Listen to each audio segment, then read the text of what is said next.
My girlfriend's friend texted me. I hate to be the one to tell you this, but she's seeing someone else behind your back. I replied, thanks. I'll handle it. The next day, I changed my flight and came home unannounced. The door opened. She was laughing with someone. And when I saw who it was, everything changed. I'm Daniel, 32, and I'd been dating Sophie for 3 years. We met at a friend's birthday party, connected over our shared love of terrible horror movies, and pretty much became inseparable after that. She was spontaneous where I was cautious, creative where I was practical. We balanced each other out, or so I thought. I travel for work occasionally, usually just a week or two at a time for training sessions or client meetings. This particular trip was to Denver for a 2-week conference and some follow-up meetings. I'd left on a Monday morning in late September, kissed Sophie goodbye at our apartment, and promised to call every night. The text came on Thursday evening of the first week. I was in my hotel room going over presentation notes when my phone buzzed. Unknown number, local area code. Hi, Daniel. This is Emma, Sophie's friend from yoga. I hate to be the one to tell you this, but she's seeing someone else behind your back. I thought you should know. I'm sorry. I stared at the message for a solid minute. Emma. I'd met her maybe twice, both times briefly when picking Sophie up from class. Quiet, seemed nice enough, but we'd never exchanged numbers or really had a conversation beyond basic pleasantries. My first instinct was to call Sophie immediately, but something stopped me. If this was true, calling her would just give her time to prepare a story. If it wasn't true, well, I still wanted to understand why Emma would send this. I texted back, thanks, I'll handle it. Then I called the airline and changed my flight from the following Friday to tomorrow morning.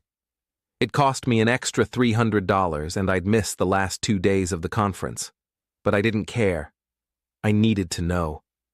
I didn't sleep much that night. I kept thinking about the past few weeks before I left. Had there been signs? Sophie had been on her phone more than usual, but she was always on her phone. She'd gone out with friends a few times, but that was normal for her. She'd seemed distant, maybe, but I'd attributed it to stress from her job. Or maybe I'd just been willfully blind. The flight home Friday morning felt endless. I landed around 2 in the afternoon, took a rideshare straight to our apartment building. My hands were shaking as I rode the elevator up to the 4th floor. I could hear voices before I even got to the door. Laughter. Sophie's distinctive laugh, the one that always made me smile, mixed with another voice. Male voice.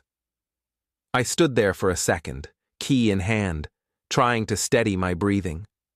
Then I unlocked the door and pushed it open. Sophie was on the couch, wearing my favorite sweater of hers, her feet tucked under her. Sitting next to her, close enough that their shoulders were touching, was a guy I'd never seen before. He was maybe my age, dressed casually in jeans and a button-down, holding a glass of what looked like wine. They both turned when the door opened. Sophie's face went from surprise to confusion to something that looked like panic in about 2 seconds. Daniel? She stood up quickly, nearly knocking over her own wine glass on the coffee table. What are you doing here? You're not supposed to be back until next week. Clearly, I said, closing the door behind me. I looked at the guy on the couch. And you are? He stood up too, looking uncomfortable. I'm Blake. He's my friend, Sophie jumped in. From work. I told you about Blake. She hadn't. I'd never heard that name before in my life. Did you? I kept my voice calm, even though my heart was hammering.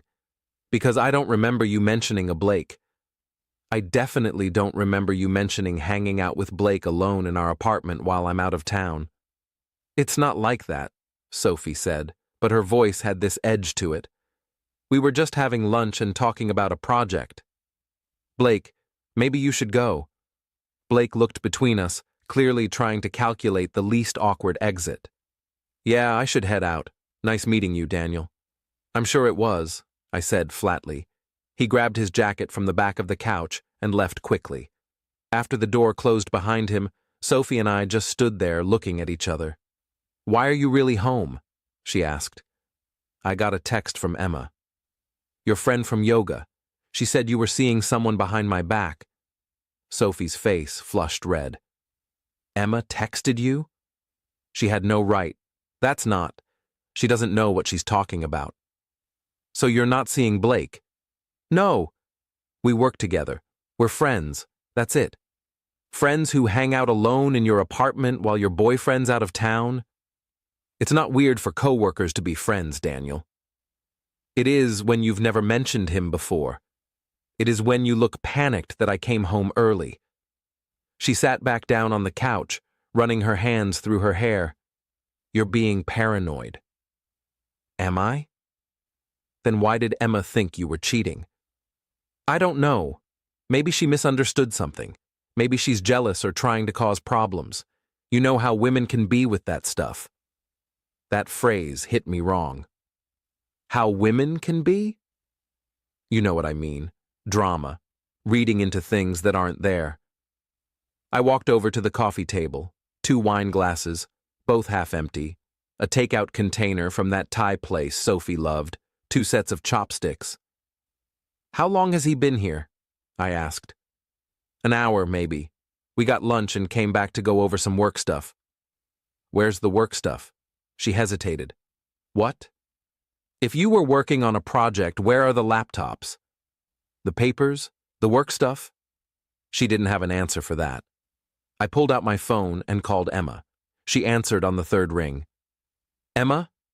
It's Daniel. We need to talk. Can you tell me exactly what you saw?" Sophie was saying something, trying to grab my phone, but I stepped away from her. Emma's voice was quiet but steady. "I saw them together at that coffee shop on Maple Street. Tuesday afternoon. They were holding hands across the table. At first I thought maybe I was wrong, maybe it was someone who looked like Sophie, but then she kissed him. Just a quick kiss, but it was definitely her. My stomach turned over. Tuesday.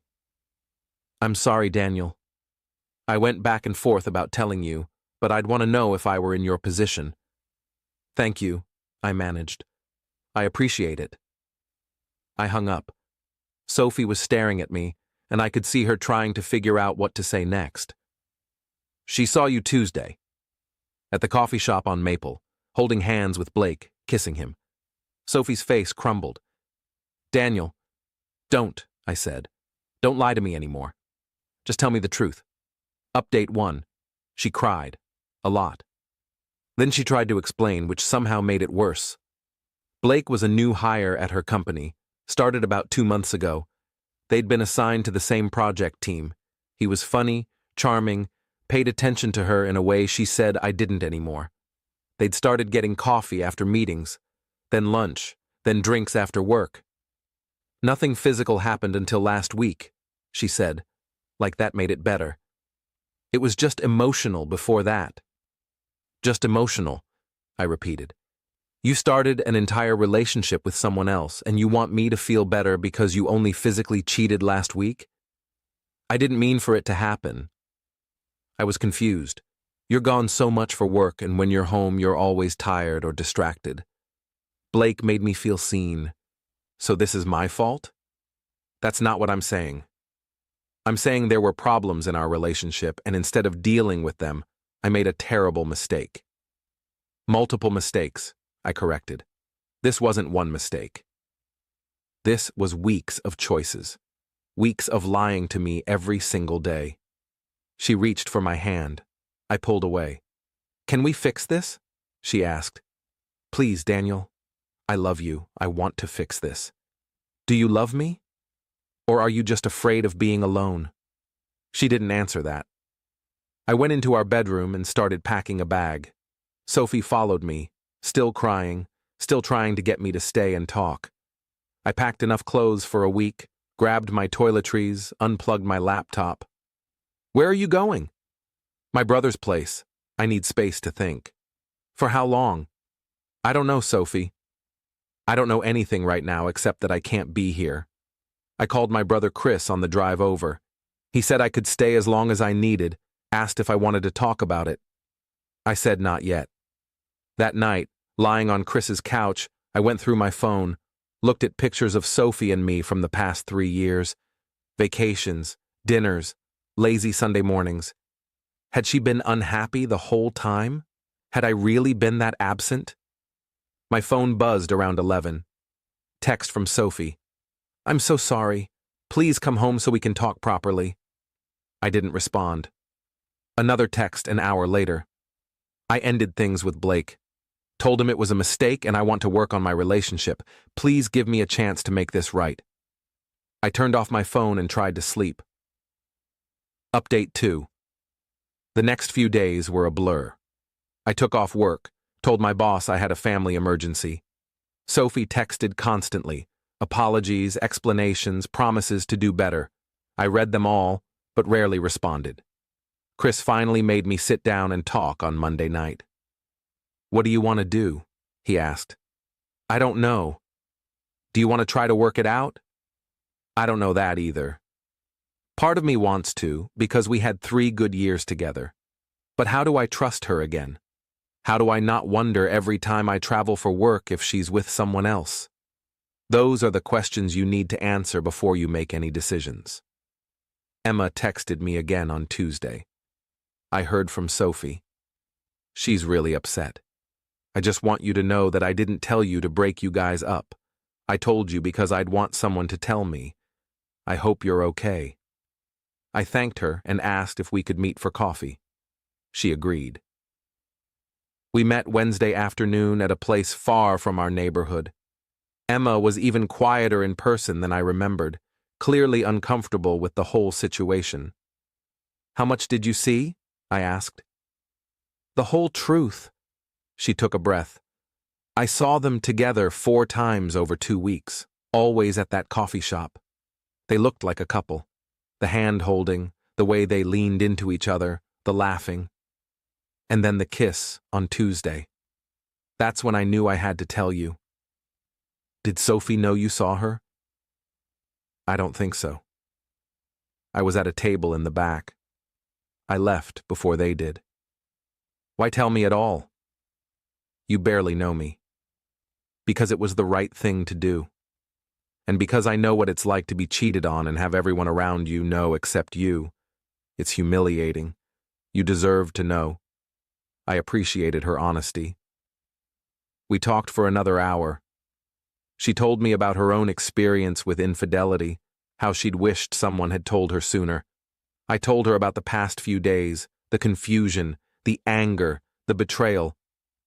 "Do you think I should try to work it out with her?" I asked. "That's not my call," Emma said, "but I'll tell you this. When my ex cheated, everyone told me to give him another chance, that people make mistakes, that relationships are worth fighting for. So I did.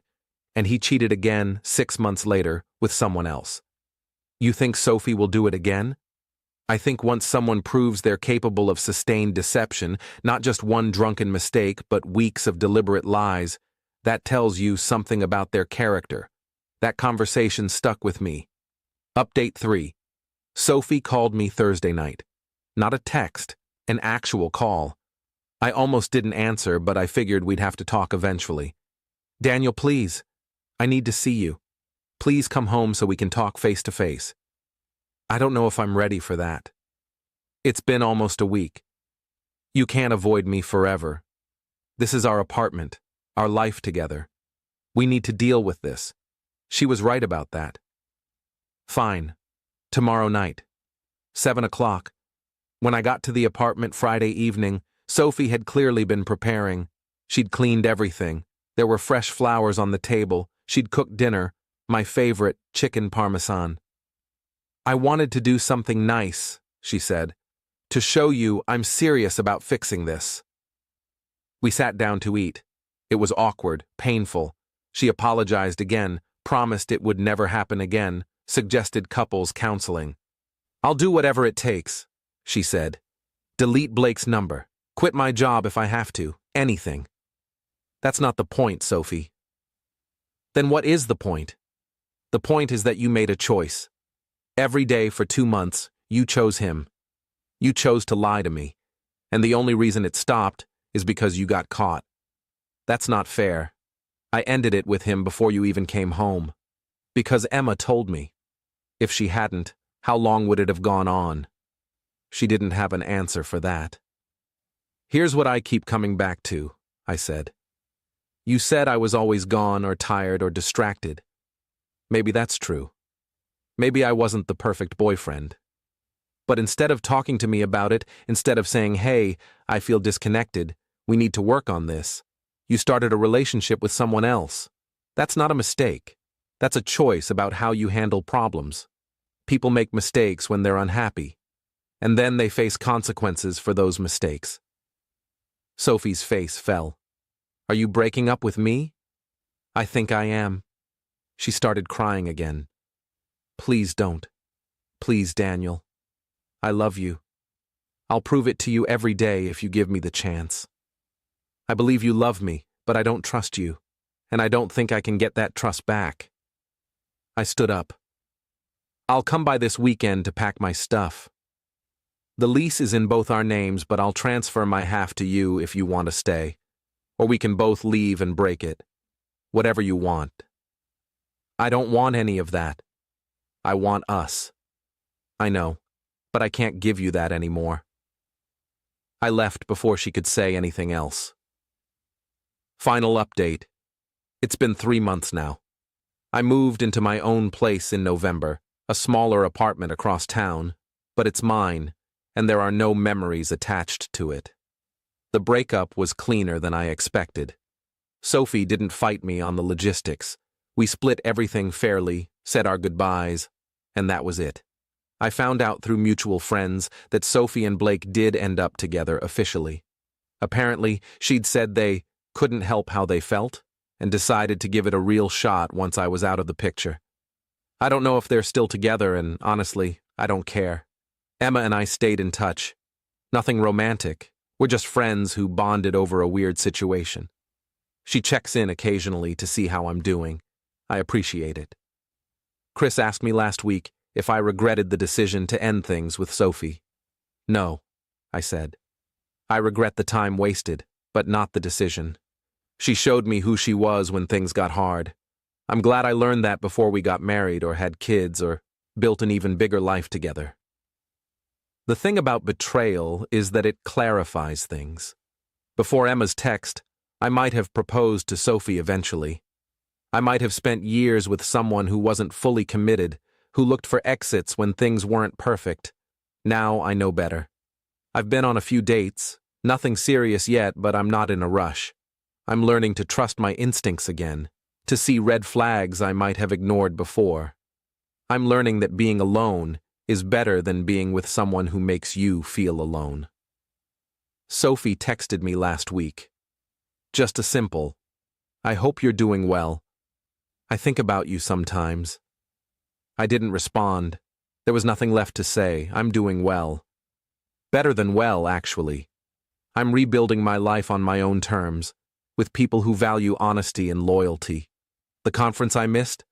My boss was understanding, and I made up the work. My career's fine, my family's supportive, my friends have been great, and every morning I wake up in my own apartment, make my own coffee, and don't have to wonder if the person I love is lying to me.